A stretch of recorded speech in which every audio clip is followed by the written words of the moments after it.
Hello friends, Dhamus kitchen and blog પર તમારું સ્વાગત છે. મિત્રો, આજે આપણે બનાવીશું એકદમ રસીલું, ચટપટું અને ટેસ્ટી એવું લીલા મરચાંનું શાક. પંજાબી પનીરના શાકને પણ ભૂલી જાઓ એવું ટેસ્ટી બનીને તૈયાર થાય છે. જ્યારે ઘરમાં કોઈ શાક ન હોય અથવા તો શાકની જગ્યાએ નવું કશું ટેસ્ટ કરવાનું મન થાય તો આ શાક બનાવીને તમે તૈયાર કરી શકો છો. સુપર ટેસ્ટી લાગે છે. વળી શાકની જેમ અથવા તો સંભારાની જેમ પણ તમે આ શાકને સર્વ કરી શકો છો. તો ચાલો શાક બનાવવાની રીત જોઈ લઈએ. ગુજરાતી જમવાની થાળી મરચાં વગર સાવ અધૂરી છે. સવારનું હોય કે સાંજનું જમવાનું, આપણે કોઈને કોઈ રીતે મરચાંનો ઉપયોગ કરતા હોઈએ છીએ, જેમ કે ભરેલા મરચાં, આથેલા મરચાં, સાદા તળેલા મરચાં અને શેકેલા મરચાં. કોઈને કોઈ રીતે આપણે સવાર કે સાંજના ભોજનમાં મરચાંનો ઉપયોગ કરતા હોઈએ છીએ. આજે આપણે પણ એકદમ ટેસ્ટી એવું મરચાંનું શાક બનાવીને તૈયાર કરીશું. તો અહીંયા મેં 4 નંગ જેટલા મોળા મરચાં લીધા છે, જે બહુ તીખા પણ નથી અને સાવ મોળા પણ નથી. આ મરચાંને આપણે ધોઈ ચોખ્ખા કરી લીધા છે. હવે આપણે મરચાંને સમારી લઈશું. તો સૌથી પહેલા એનું ઉપરનું જે ડીટીયું છે એને દૂર કરીશું અને આ રીતે વચ્ચે કટ લગાવી દઈશું. જુઓ, હવે જો મરચાં બહુ તીખા હોય તો તમારે આ બિયા કાઢી લેવાના અને સાથે સાથે એની રગો હોય એને પણ કાઢી લેવાની.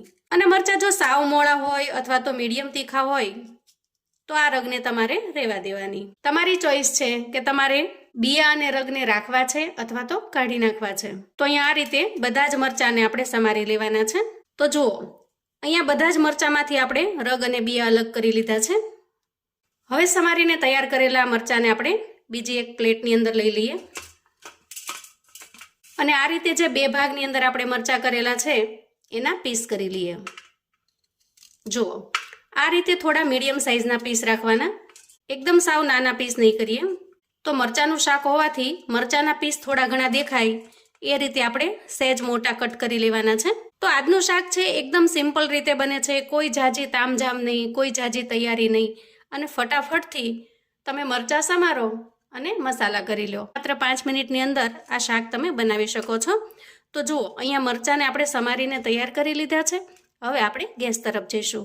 હવે જુઓ, અહીંયા ગેસ ઓન કરી મેં ગેસ ઉપર એક કડાઈ મૂકી દીધી છે અને કડાઈ થોડી ગરમ થાય એટલે આપણે એના અંદર 1 ચમચા જેટલું તેલ લેવાનું છે. તેલ થોડું ગરમ થયું છે તો આપણે એના અંદર 5 ચમચી જેટલો મેથીનો ભૂકો નાખીશું. એટલે કે મેથીના જે કુરિયા હોય છે એ, અથવા તો મેથી ખાંડેલી હોય તો તમે એને પણ યુઝ કરી શકો છો. અને આ મરચાંના શાકની અંદર મેથીના કુરિયા અથવા તો મેથીનો ટેસ્ટ ખૂબ જ સરસ લાગે છે. અડધી ચમચી જેટલી આપણે રાઈ એડ કરીશું. થોડી અમથી ચપટી જેટલી હિંગ એડ કરીશું. હવે જ્યારે રાઈ ફૂટવા લાગે ત્યારે આપણે 1 ચમચી જેટલી લસણની પેસ્ટ બનાવેલી છે એને એડ કરીશું અને સારી રીતે મિક્સ કરી લઈશું, જેથી કરીને લસણનું કાચાપણું દૂર થઈ જશે અને તેલની અંદર સતળાયેલું જે લસણ છે એનો ટેસ્ટ ખૂબ જ સરસ બનીને તૈયાર થશે. ત્યાર પછી મરચાં અને આદુની મેં પેસ્ટ બનાવેલી છે અધકચરી, એને એડ કરીશું અને સારી રીતે મિક્સ કરી લઈશું. હવે જુઓ, એક મીડિયમ સાઇઝની ડુંગળીને મેં અહીંયા એકદમ ઝીણી સમારી લીધી છે તો એને પણ એડ કરી દઈએ. તમે જો લસણ અને ડુંગળી ન ખાતા હો તો એ બંનેને સ્કીપ કરી શકો છો. ડુંગળીને આપણે થોડી ઘણી અહીંયા ફ્રાય કરી લેવાની, એનું કાચાપણું દૂર થાય, થોડી અમથી પાણી કલર જેવી અથવા તો બ્રાઉન કલર જેવી થાય ત્યાં સુધી આપણે એને સાંતળી લેવાની. મીઠા લીમડાના 2-3 પાનને મેં આ રીતે ઝીણા સમારી લીધા છે, એને ઉમેરીશું.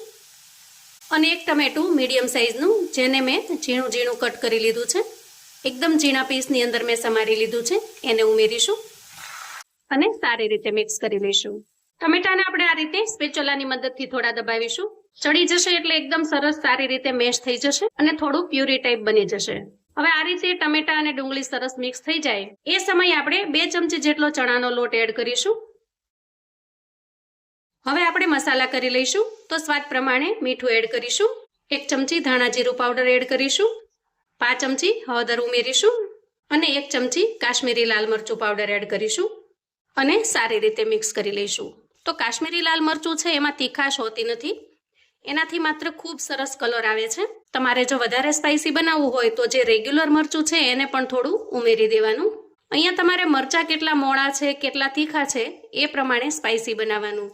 હવે જુઓ, સૂકા મસાલા સારી રીતે મિક્સ થઈ ગયા છે અને થોડીવાર તેલની અંદર ફ્રાય થવાથી સારી રીતે ચડી પણ ગયા છે. આ સ્ટેજે આપણે 2 ચમચી જેટલો શિંગદાણાનો ભૂકો ઉમેરીશું આ રીતે, અને 1 ચમચી જેટલા અધકચરા ખાંડેલા તલ પણ એડ કરીશું. આપણે શાકનો ટેસ્ટ એકદમ સરસ ખાટો મીઠો બનાવવાનો છે, તો અહીંયા થોડું અમથું હું ગોળ ઉમેરું છું. અને હવે આ બધા જ મસાલાને આપણે મિક્સ કરી લેવાના છે. બધા જ મસાલા મિક્સ થઈ જાય એટલે આપણે સમારીને તૈયાર કરેલા મરચાં અંદર ઉમેરીશું અને મસાલાની અંદર મરચાંને સારી રીતે મિક્સ કરી લઈશું. હવે જો આ મરચાં કાચા છે અને એને આપણે સરસ રીતે શાકની અંદર મિક્સ કરી લેવાના છે. આ સ્ટેજે આપણે અડધી વાટકી જેટલું પાણી ઉમેરવાનું છે અને સારી રીતે મિક્સ કરી લેવાનું છે. પાણી ઉમેરવાથી આજુબાજુનો બધો જ મસાલો એના અંદર સારી રીતે મિક્સ થઈ જશે.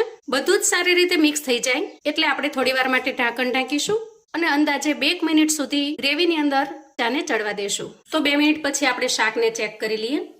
જુઓ, મરચાં એકદમ સરસ સોફ્ટ થઈ ગયા છે અને ગ્રેવી પણ એકદમ સરસ ઘટ્ટ બની ગઈ છે. હજી આપણે 1 મિનિટ સુધી શાકને ચડવા દેશું. હવે આપણે ઢાંકણ ખોલી અને ચેક કરી લઈએ. વાહ, જુઓ, અહીંયા એકદમ સરસ ગ્રેવી ઉપર તેલ છૂટું પડી ગયું છે અને શાક ખૂબ સરસ રીતે ચડી પણ ગયું છે. આ સ્ટેજે આપણે અડધા લીંબુનો રસ એડ કરીશું. એનાથી શાકનો ટેસ્ટ એકદમ સરસ ખાટો મીઠો બનશે અને સારી રીતે મિક્સ કરી લઈએ. નાના મોટા સૌને આ શાક ખરેખર ખૂબ જ પસંદ આવશે. હવે આપણે એડ કરીશું સમારેલી ઝીણી કોથમીરને અને કોથમીરને સારી રીતે મિક્સ કરી લઈશું. અહીંયા તમે જુઓ, ગ્રેવીમાંથી તેલ એકદમ સરસ છૂટું પડી ગયું છે અને બધા જ મસાલા સારી રીતે મિક્સ થઈ ગયા છે. આ શાકનો ટેસ્ટ ખૂબ જ અમેઝિંગ આવે છે. ખટાશ માટે તમે લીંબુના રસની જગ્યાએ થોડો આમચૂર પાવડર પણ એડ કરી શકો છો. જુઓ, એકદમ સરસ શાક બનીને તૈયાર થઈ ગયું છે. અહીંયા ગેસની ફ્લેમને આપણે બંધ કરીશું અને શાકને સર્વ કરી લઈશું. અહીંયા શાકનો લુક જોતાં જ તમને ખાવાનું મન થઈ જાય એવું સરસ ટેમ્પટિંગ લાગે છે. જોતાં જ મોઢામાં પાણી આવી જાય એવું સરસ બનીને તૈયાર થાય છે. અને ખરેખર મિત્રો, એક વખત જો તમે આ રીતે શાક બનાવશો લીલા મરચાંનું, તો બાકીના લીલોતરી શાકનો ટેસ્ટ પણ તમે ભૂલી જશો. એટલું અમેઝિંગ અને ટેસ્ટફુલ લાગે છે. અહીંયા લીલા મરચાંનો ટેસ્ટ ને સાથે જે ગ્રેવી બને છે એકદમ જોરદાર બને છે. કોઈ પણ પંજાબી શાકને પણ પાછું પાડી દે એવો સરસ ટેસ્ટ બનીને તૈયાર થાય છે. અહીંયા તમે એનો લુક જોઈ શકો છો. ભાખરી, રોટલી, પૂરી, પરાઠા કોઈ પણની સાથે એકદમ અમેઝિંગ લાગે છે. આ શાકને ખાતા પેટ તો ભરાશે પણ મન નહીં ભરાય, એટલું ટેસ્ટી જોરદાર બને છે. તો આવું અવનવું જાણવા માટે અને મને સપોર્ટ કરવા માટે ચેનલ પર જો તમે નવા છો તો પ્લીઝ ચેનલને સબસ્ક્રાઈબ કરો. વિડીયો ગમે તો લાઈક અને શેર કરો. તમારા સગા સંબંધી મિત્રોને પણ આપણી આજની આ એકદમ સરસ રીતે બનાવેલી લીલા મરચાંની સબ્જીની રેસિપી ચોક્કસથી શેર કરજો, જેથી એ લોકો પણ બનાવીને તૈયાર કરી શકે, એન્જોય કરી શકે અને એના પરિવારને પીરસી શકે. કોમેન્ટમાં મને ચોક્કસથી જણાવજો મિત્રો કે આજની આ નવી રીતે લીલા મરચાંના શાકની રેસિપી તમને કેવી લાગી છે. ફરી મળીશું એક નવી રેસિપી સાથે. ત્યાં સુધી આવજો મિત્રો.